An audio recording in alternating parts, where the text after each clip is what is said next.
औज़ुबिल्लाहिमिनश्शैतानिर्रजीम बिस्मिल्लाहिर्रहमानिर्रहीम अस्सलामु अलैकुम।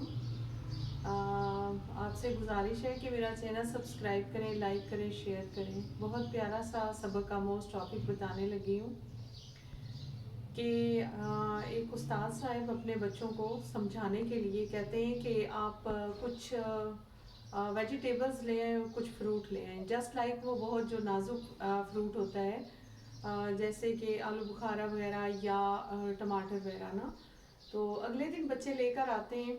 अब उन्होंने सबक समझाना था बच्चों को कि आप जो है वो इन्हें खोल के रखें, ज़मीन पे उन्होंने फैला दिए और फिर उनको कहा कि तकरीबन 50 स्टूडेंट्स थे कि आप इनको ना इन्वेलप डालें, बैग में डाल लें।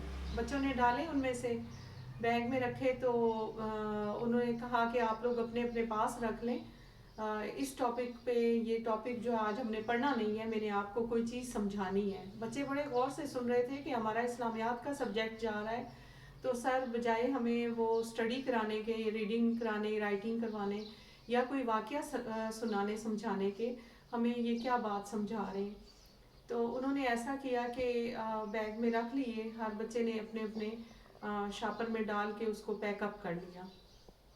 उन्होंने कहा कि मंडे को आप लोगों ने ऐसा करना है कि ये दोबारा लेके आना, लेकिन जहाँ जहाँ जाओगे आप इसको अपने अपने साथ रखोगे। बच्चों ने ऐसा ही किया कि वो जो है स्टूडेंट्स अपने पास रखते रहे। इवन के जब वो सोने लगे तो तब भी उन्होंने उनको अपने पास रखा। तो 2 दिन में स्मेली हो गए, उनसे स्मेल आना शुरू हो गई। तो फिर भी बहरहाल उन्होंने, बच्चों ने ये जो अपने उस्ताद का था, उबे करना था, बात माननी थी, उन्होंने अपने पास ही रखा।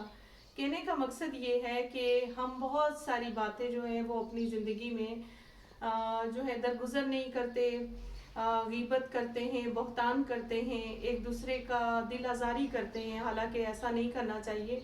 और ऐसी कदूरतें, ऐसी नफ़रतें, हो सकता है कि 6-6 महीने, साल गुजर जाए और हमें किसी की याद ना आए, या हम अपने दोस्त से, अपने भाई से, अपनी बहन से, किसी से नाराज़ हो जाते हैं, तो इस बात का हम लोग डिनाई करते हैं कि अब हमने राज़ी नहीं होना या उससे बात नहीं करनी।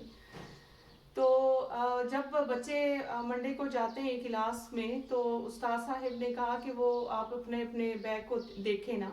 उन्होंने अपने शापर को खोला, उस बैग को खोला, तो वो काफ़ी हद तक स्मेली हो चुका था, चीज़ें वहाँ से ख़राब हो चुकी थी।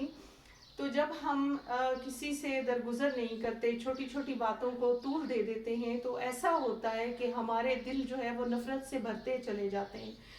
और ऐसा साथ साथ ऐसा भी है कि अल्लाह ताला की नाराज़गी का बायस भी बनते हैं। और बहुत सारी बातें जो है, जब हम बहतान और छोटी छोटी बातों को, कदूरतें, नफ़रतें, हकारत से देखते हैं, या अपने बहन भाई को या किसी अपने दोस्त को माफ़ नहीं करते, तो ना माफ़ होने की सूरत में एक तो अल्लाह ताला हमसे नाराज़ हो रहा होता है, और दूसरा ये होता है कि हमारे गुनाहों का पलड़ा भारी हो रहा है।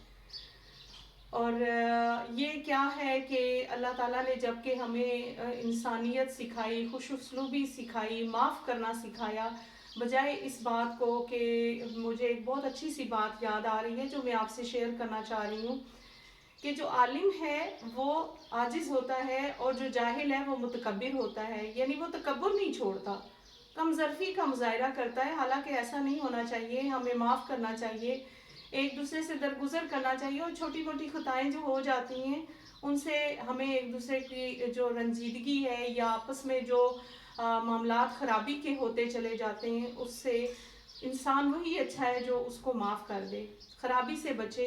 और माफ़ करने ही में आपकी दुनिया में भी कामयाबी है और आखिरत में भी सरखरुई है। अल्लाह ताला से दुआ है कि हमें जो है अल्लाह ताला नेकी के रास्ते पे चलने की तौफीक अता फरमाए। तो इस तरह उसने, उस्ताद साहब ने बच्चों को ये समझाने की कोशिश की कि बेटा, अगर आप लोगों से कोई गलती हो जाती है तो आप एक दूसरे से दरगुजर करें, बजाय ये कि आप एक दूसरे से छोटी छोटी बातें, छोटी छोटी नफरतें पालते पालते आपके मीज़ान का पलड़ा भारी होता जाए और आप गुनाहों की तरफ जाएं। क्योंकि माफ़ करना ही जो है वो आजिज़ी है, और माफ़ करने ही में कामयाबी है। तो बहुत शुक्रिया। मेरा चैनल सब्सक्राइब करें, लाइक करें, शेयर करें। अल्लाह हाफिज़।